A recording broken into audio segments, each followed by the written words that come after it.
In this video, I'll show you how to set up DeepSeek for Janitor AI. First, go to janitor.com, log in, and open a chat. You can start a new one or continue an existing chat. Some chats allow proxies, others don't. If you see an error saying proxies aren't allowed, just choose another character. Open your character, click the 3 lines at the top, and select API Settings. Click Custom. Then go to openrouter.aiaii. Create an account, log in, and search for DeepSeek under Models. Scroll down and pick one labeled Free on the right. Click it to open your free DeepSeek model, then copy the link provided.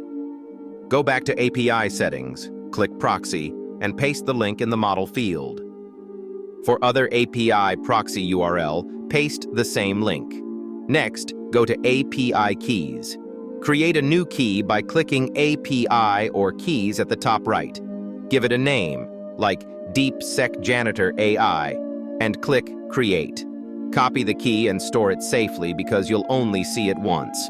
Paste the API key in the appropriate field. You can also add a custom prompt if you want, but it's optional. Adjust any other settings you like and click Save Settings. Once you see Using Proxy at the top, try typing a message like, "Hello, how are you?" If you get a network error, refresh the page and try again. Sometimes you may need to refresh a few times. That's it. Now your DeepSeek is ready to use. If this video helped, please subscribe and support the channel.